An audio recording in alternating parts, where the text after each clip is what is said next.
Welcome to Shahi effect. Athiyaman உங்களிடம் மலையாளத்தில் பேச வேண்டும் என்றுதான் நினைக்கிறேன்.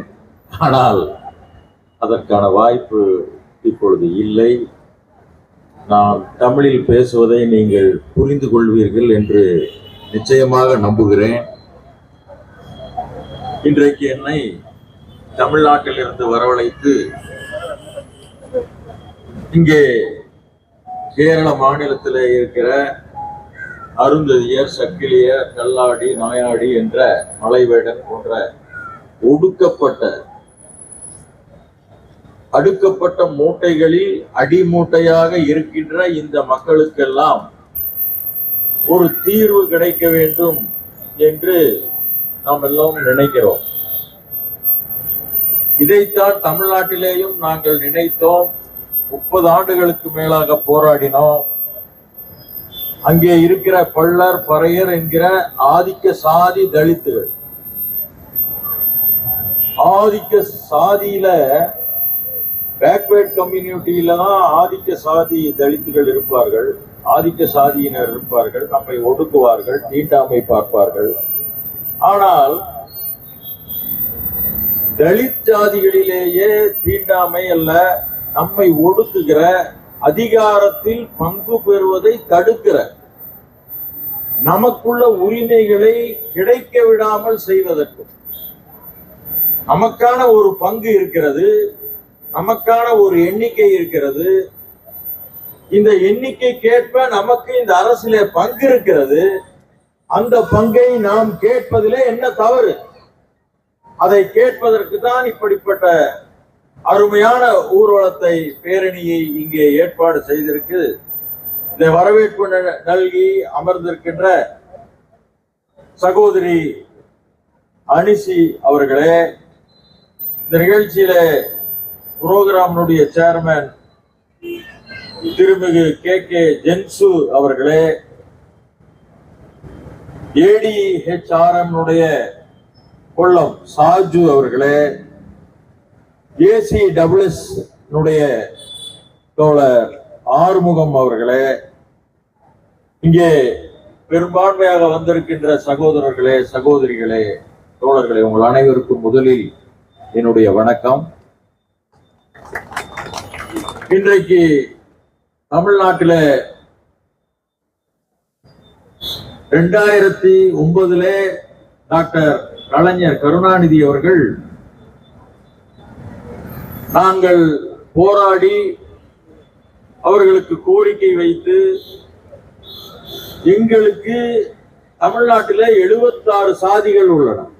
அந்த பட்டியலில் ஷெட்யூல்டு கேஸ்ட் லிஸ்ட்ல 76 கேஸ்ட் 76. இங்க கேரளாவில் 64 ஜாதிகள் இருக்கிறது. அந்த 76 சாதிகளில அருந்ததியர், சக்கிலியர், மாதாரி, மாதிகா, பகடை, செம்மான், தோட்டி, ஆதி ஆந்திரா, இந்த சாதிகளுக்கெல்லாம் மிக நீண்ட நாட்களாக அவர்களுக்கு எந்த வாய்ப்புமே வழங்கப்படவில்லை. ஆனா நாங்கள் என்ன கேட்டோம்னா, எங்களுடைய மக்கள் தொகையில் அடிப்படையிலே எங்களுக்கான பங்குகளை நீங்கள் பிரித்து தாருங்கள் என்று நாங்கள் கேட்டோம். இன்றைக்கு அங்கு எல்லாமே கிடைத்து விடவில்லை. 3% இடஒதுக்கீடு மட்டும் கிடைத்திருக்கிறது. கிடைத்ததனால் என்ன பலன் என்று பார்த்தால், நேற்றைக்கு நான் அங்கே கோவையிலிருந்து வரும்போது பத்திரிகை செய்தி பார்த்தேன். என்ன தெரியுங்களா? அருந்ததியர் சமுதாயத்தைச் சேர்ந்த 7 பேருக்கு ஜட்ஜுகளாக பதவி கிடைத்திருக்கு. 7 பேர் அருந்ததியர் சமுதாயத்தை ஜட்ஜு நம்ம ஆள்கள் என்னைக்காவது ஆயிருக்காங்களா? 7 பேர் ஜட்ஜு. நேற்றைக்கு ஆர்டர், தமிழ்நாடு கவர்மெண்ட் ஆர்டர். அதே போல இந்த உள்ளிடஒதுக்கீடு வருவதற்கு முன்பு அங்கே எத்தனை டாக்டர்கள், எத்தனை என்ஜினியர்கள் வருகிறார்கள் என்று பார்த்தால், 2009 3 விழுக்காடு இடஒதுக்கீடு கிடைப்பதற்கு முன்பு மொத்தமே ஒரு 10 டாக்டர்கள் தான் அங்க வருவாங்க. ஆனால் இன்னைக்கு 150 டாக்டர்கள் இன்றைக்கு அருந்ததியிலே டாக்டர்களாக வெளியே வந்து கொண்டிருக்கிறார். 150 டாக்டர், 1500 என்ஜினியர்கள். ஏறத்தாழ இந்த 10 ஆண்டுகளிலே ஏறத்தாழ 6000 பேர் teachers, 6000 people teachers from Arunthathiyar community. இப்படி இந்த உள்ளிட ஒதுக்கீடு கிடைத்த காரணத்தினால் இதெல்லாம் நடந்திருக்குது. ஆனால் இங்கே கேரளாவில் இன்னைக்கு நமக்கு சாதி சர்டிபிகேட் கூட தர மாட்டேங்க. அங்கே நம்ம அடுத்த கட்டத்துக்கு மேல போயிட்டு இருக்கிறோம், படியேறி மேலே போய் கொண்டிருக்கிறோம். கேரளாவில், பாண்டிச்சேரியில, டெல்லியில இங்க எல்லாம் இங்கிருந்து மைக்ரேட்டட் பீப்புள் யாருக்குமே சாதி சான்றிதழ் தருவதில்லை. டெல்லிக்கு நம்ம ஆட்கள் இங்கிருந்து நாமக்கல், சேலம், ஈரோடு போன்ற நகரங்களிலிருந்து 50-60 ஆண்டுகளுக்கு முன்பு மும்பை மகாராஷ்டிரா போயிருக்கிறார்கள், டெல்லி போயிருக்கிறார்கள். அங்கேயும் சர்டிபிகேட் கிடைக்கிறது இல்லை. கேரளாவிலும் அதே நிலைமை. நான் என்ன சொல்கிறேன் என்றால், சரி எங்களுக்கு நீங்கள் சர்டிபிகேட் தரல, ஆனால் எங்களோடு வந்த சாம்பவாருக்கும் பறையருக்கும் மற்றவர்களுக்கெல்லாம் தருகிறீர்களே, இது எப்படி தருகிறீர்கள்? எங்களை மட்டும் ஏன் விட்டு போனது? என்ன காரணம்? ஏதாவது சதி வேலை நடந்ததா அதிகாரிகள் மத்தியில, அமைச்சர்கள் மத்தியில? அப்படி நடந்தா தானே இது நடந்திருக்கும். ஏன் நடக்கல? ஆக தொடர்ந்து நம்மை ஒடுக்குகிற சாதிகளை சேர்ந்தவர்கள் தங்களுடைய இடங்களை கைப்பற்றுவதற்கு இப்படிப்பட்ட வேலைகளை செய்து கொண்டே இருப்பார்கள். ஆக உள்ளிட ஒதுக்கீடு கொடுத்த கலைஞர் இன்றைக்கு உயிரோடு இல்லை. அதை சட்டப்பேரவையிலே கொண்டு போய் சமர்ப்பித்த மரியாதைக்குரிய தளபதி ஸ்டாலின் அவர்கள் இன்றைக்கு தமிழ்நாட்டிலே முதலமைச்சர். அந்த திராவிட முன்னேற்ற கழக அந்த கட்சியினுடைய கூட்டணி கட்சிகளில் ஒன்றுதான் ஆதித்தமிழர் பேரவை. அதிலிருந்துதான் நாங்கள் வருகிறோம். நாங்கள் கூட்டணி கட்சியில இருக்கிறோம். தமிழ்நாட்டில் திராவிட முன்னேற்ற கழகத்தினுடைய கூட்டணி கட்சியில ஆதித்தமிழர் பேரவையும் ஒரு கட்சி அங்கம். எங்களுக்கு ஒரு எம்எல்ஏ சீட் கூட கொடுத்திருக்காங்க, நாங்க நின்னோம். ஆனால் வெற்றி வாய்ப்பு கிடைக்கவில்லை. மீண்டும் வருகிற 26 அது கிடைக்க போகிறது. ஆனால் உண்மை நிலை தமிழ்நாட்டில் என்னவென்று பார்த்தால், அங்கே 44 தொகுதிகள் ரிசர்வ் தொகுதி. அருந்ததியர்கள் 3 பேர் தான். பறையர்கள் 20 எம்எல்ஏக்கள், பள்ளர்கள் 20 எம்எல்ஏக்கள், அருந்ததியர்கள் 3 பேர். மினிஸ்டர்ஸ் 30 பேர். ஒரே ஒரு மினிஸ்டர் மிஸ்டர் மதிவேந்தன், அருந்ததியர், ஒரே ஒரு மினிஸ்டர். எம்பிகள் மொத்தம் 7 ரிசர்வ் தொகுதி அங்க இருக்கு தமிழ்நாட்டில். 7 ரிசர்வ் தொகுதி. ஒரு தொகுதியிலையும் கூட அருந்ததியர் இல்லை. இன்றைக்கு அங்க போராட்டம் நடந்து கொண்டிருக்கிறது. நாங்க பிரச்சனை பண்ணிட்டு இருக்கோம். விட மாட்டோம், வாங்கிடுவோம். பெரிய அளவுல இன்னைக்கு 30 சங்கங்களை ஒன்று சேர்த்து இருக்கிறோம். 30 சங்கங்களை ஒன்று சேர்த்து இந்த கோரிக்கைகளை வலியுறுத்தி சென்னையிலே வருகிற ஜனவரி 6ஆம் தேதி மிகப்பெரிய பேரணியை நடத்த இருக்கிறோம். எல்லா கட்சி தலைவர்களும் அங்கே வருகிறார்கள். கேரளாவிலிருந்து நீங்களும் வர வேண்டும், எல்லா மாவட்டத்திலிருந்தும் வர வேண்டும். அன்புக்குரிய தோழர்களே, கடந்த ஆகஸ்ட் 1ஆம் தேதி சுப்ரீம் கோர்ட்ல ஒரு ஜட்ஜ்மெண்ட் வந்தது. அது ஒரு கேஸ் ஏற்கனவே அங்க பெண்டிங் இருக்கு. தமிழ்நாட்டுல கலைஞர் வழங்கிய அந்த உள்ளிட ஒதுக்கீட்டை எதிர்த்து அங்க வழக்குக்கு போனாங்க. அந்த வழக்கு சுப்ரீம் கோர்ட்டுக்கு மாற்றப்பட்டது. சுப்ரீம் கோர்ட்ல இருக்கிற கேஸ் ஹரியானா பஞ்சாப் கேஸ். அந்த வழக்குல என்ன தீர்ப்பு கொடுத்திருக்கிறார்கள் என்று சொன்னால், ஸ்டேட் கவர்மெண்ட்டுக்கு அங்கே இருக்கிற சாதிகளுக்கு இன்னர் ரிசர்வேஷன் கொடுப்பதற்கான அதிகாரம் இருக்கிறது. ஸ்டேட் கவர்மெண்ட் அவங்களுக்கு பவர்ஸ் இருக்கு, நீங்க செய்யலாம். இன்னும் பின்தங்கியோர் யாராவது இருந்தால் அவர்களுடைய தரவுகளை நீங்கள் சேகரித்து அவர்களுக்கும் நீங்க இடஒதுக்கீடு வழங்கலாம். தமிழ்நாட்டில் 69% இடஒதுக்கீடு இருக்கிறது. 69% பிசி, எம்பிசி, ஈவன் முஸ்லிம்ஸ் அவங்களுக்கு 3.5% இடஒதுக்கீடு இருக்கிறது. கிறிஸ்தவர்களுக்கு 3% ரிசர்வேஷன் தமிழ்நாட்டில் இருக்கிறது. கிறிஸ்தவர்களுக்கு இருக்கிறது, திருநங்கைகளுக்கு இருக்கிறது, மாற்றுத்திறனாளிகளுக்கு ரிசர்வேஷன் இருக்கிறது, ஸ்போர்ட்ஸ் பர்சனுக்கு ரிசர்வேஷன் இருக்கிறது. இப்படி எல்லோருக்குமே அங்கே ரிசர்வேஷன் கொடுக்கப்பட்டிருக்கிறது. உச்ச நீதிமன்றம் இப்ப வழங்கின தீர்ப்புல அவர்கள் என்ன சொல்கிறார்கள் என்று சொன்னார், எஸ்சி அந்த பட்டியல் ஷெட்யூல்டு காஸ்ட் லிஸ்ட், அந்த பட்டியலில் இருக்கிற எல்லோருமே ஒரே வகைத்தானவர்கள் இல்ல. They are not homogeneous, heterogeneous. அருந்ததியர்னா அது ஒரு வகையான பழக்கம், பண்பாடு, வாழ்க்கை முறை. பள்ளர்கள் அவர்களுக்கான பண்பாடு, வழக்கம், வாழ்க்கை முறை. பறையர்கள் அவர்களுக்கு தனியான பண்பாடு, வழக்கம், வாழ்க்கை முறை.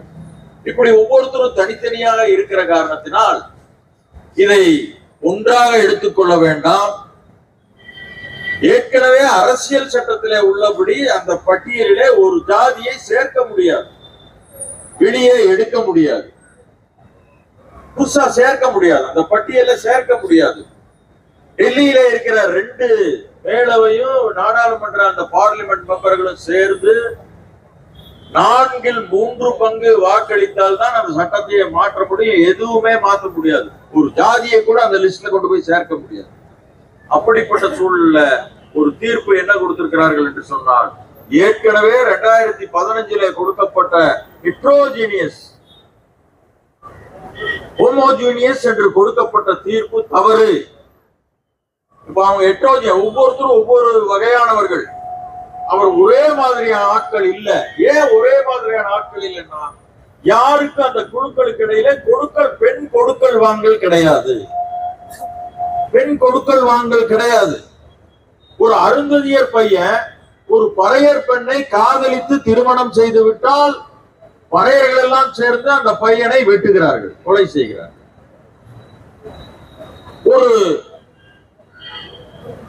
அருந்ததியர் பையன் ஒரு பள்ளர் பெண்ணை காதலித்து திருமணம் செய்தால் அவனையும் வெட்டுகிறார்கள். இதுதான் இங்க இருக்கிற நிலைமை. சோ இது சாதி ரீதியா பாதிக்கப்பட்ட ஒரு விஷயம். இப்போ அரசியல் சட்டத்தில் எங்கேயே மொழியை சொல்லவில்லை, மதத்தை சொல்லவில்லை. மதத்தை சொல்லி அவர்கள் எஸ்சி லிஸ்ட்ல கொடுக்குறாங்க, மொழியை எங்குமே சொல்லல. மக்கள் எல்லா மாநிலங்களிலும் தாழ்த்தப்பட்டவர்கள் ஒரே மாதிரி பாதிக்கப்பட்டிருக்கிறார்கள். இவர்களுக்கு தீர்வு வேண்டும். இதைத்தான் நாம் சொல்கிறோம். அப்போ தமிழ்நாட்டில் இன்றைக்கு சவுத் தமிழ்நாடு, ஆந்திரா, கேரளா, கர்நாடகா, தெலுங்கானா இந்த 5 ஸ்டேட்ல அருந்ததியர்களுக்கு உள்ளிட ஒதுக்கீடு என்பது தமிழ்நாட்டில் மட்டும்தான் இருக்கிறது. இங்கே தென் மாநிலங்கள்ல 5 ஸ்டேட்ல எங்கேயுமே இல்லை. ஏனென்றால் அங்கே தந்தை பெரியார், ஈரோட்டு சிங்கம் தந்தை பெரியார் பிறந்த காரணத்தினால, சமூக நீதி நாங்கள் பேசுகிற காரணத்தினால, அங்கே இருக்கிற எல்லா தலைவர்களும் அதை பேசிய காரணத்தினால அதை யாரும் எதிர்க்க முடியவில்லை. எதிர்ப்பவர்கள் யார்? நம்மோடு கூட பட்டியலில் இருக்கிற பறையர்களும் பள்ளர்களும் தான் எதிர்க்கிறார்கள். நம்முடைய வளர்ச்சியை, நம்முடைய முன்னேற்றத்தை தடுப்பவர்கள் யார்? கவுண்டர்களோ, நாய்க்கர்களோ, வன்னியர்களோ, செட்டியார்களோ தடுக்கவில்லை. தடுப்பவர்கள் யார்? அங்கே நம்மோடு அந்த பட்டியலில் இருக்கிற பள்ளர்களும் பறையர்களும் இன்னும் சிலர் தான் தடுக்கிறார்கள். உள்ளிட ஒதுக்கீடு கொடுப்பதற்கு கலைஞர் கருணாநிதி அவர்கள் ஒரு கமிஷன் நியமிச்சார் 2009 ஜஸ்டிஸ் ஜனார்த்தனன் கமிட்டி. அதுல ஒரு கொஸ்டினரி ஃபார்ம், அதுல கேள்வி கேட்கிறாங்க. என்ன கேட்கிறாங்க? தமிழ்நாட்டுல மொத்தம் எத்தனை ஐபிஎஸ் ஆபீசர்ஸ், அதுல ரிசர்வ்ல வந்தவங்க எத்தனை பேர்? ரிசர்வ்ல வந்தவங்க 132 ஐபிஎஸ் ஆபீசர்கள். இந்த 132 பேர்ல அருந்ததியர் இருக்கிறாரா? இல்லை. 132 பேரும் பள்ளர் பறையர்கள் தான் ஆக்கிரமித்துக் கொண்டிருக்கிறார்கள். ஆக அதிகாரத்தை நோக்கி அவர்கள் தான் இருந்து கொண்டிருக்கிறார்கள். பள்ளர்கள் கையிலே 20 எம்எல்ஏக்கள் இருக்கிறார்கள், பறையர்கள் கையிலே 20 எம்எல்ஏக்கள் இருக்கிறார்கள், அவர்கள் கையிலே அமைச்சர்களும் பல பேர் இருக்கிறார்கள், கட்சியிலும் இருக்கிறாங்க, தனிப்பட்ட முறையிலும் இருக்கிறாங்க. ஆனா நமக்கு அது இல்லை. ஆக இதையெல்லாம் கவனத்தில் கொண்டுதான் இந்த உச்ச நீதிமன்ற தீர்ப்பு வழங்கப்பட்டிருக்கிறது. இப்ப இந்த உச்ச நீதிமன்ற தீர்ப்பின் அடிப்படையில எல்லா மாநிலங்களும் புதிதாக ஒரு பட்டியலை ஏற்படுத்தலாம். ஆனால் தமிழ்நாட்டில் இந்த பிரச்சனை வேறு மாதிரியாக இருக்கிறது. நம்முடைய மதிப்புக்குரிய தோழர் ACSS தோழர் ஆறுபுரம் அவர்கள் சொன்னார்கள், தமிழ்நாடு முதலமைச்சரை சந்தித்து பேச வேண்டும். இங்கே வைக்கம் வருகிற ஜூன் 12ஆம் தேதி வருகிறார், பேச வேண்டும். இந்த பிரச்சனையை பேச வேண்டும். இந்த குறிப்பிட்ட பிரச்சனையை பேசி இது ஒரு தீர்வு காண வேண்டும். தமிழ்நாட்டினுடைய முதலமைச்சர், கேரளாவினுடைய முதலமைச்சர் மரியாதைக்குரிய தோழர் பினராயி விஜயன் அவர்களுடன் பேச வேண்டும். பேசலாமே, ஒன்னும் பிரச்சனை இல்லையே. அங்கே தமிழ்நாட்டுல முதலமைச்சர் இன்னும் நம்மளோடு ஆதித்தமிழர் பேரவையோடு நெருக்கமாக இருக்கிறார், பேச முடியும். நீங்கள் வாருங்கள், ஒரு குழுவோடு வாருங்கள், அவர்களை சந்திக்க வைப்போம், நம்முடைய பிரச்சனைகளை அங்கே பேசுவோம். அவர் கேரளாவுடைய முதலமைச்சருடன் பேசட்டும். அதே போல தமிழ்நாட்டில் இருக்கிற கம்யூனிஸ்ட் கட்சி, மார்க்சிஸ்ட் கம்யூனிஸ்ட் கட்சியினுடைய தலைவர்கள் ஆதித்தமிழர் பேரவையோடு நெருக்கமாக இருக்கிறார்கள். அங்கே இருக்கிற மார்க்சிஸ்ட் கம்யூனிஸ்ட் கட்சியினுடைய state secretary mister K Balakrishnan, அவர் நமக்கு ரொம்ப நெருக்கமாக இருக்கார். அவர்கிட்ட சொன்னாலும் இங்க இருக்கிற முதலமைச்சரை சந்திப்பதற்கு ஏற்பாடு செய்யப்படும். ஆக இதையெல்லாம் நாம் செய்து தர முடியும், செய்யலாம்.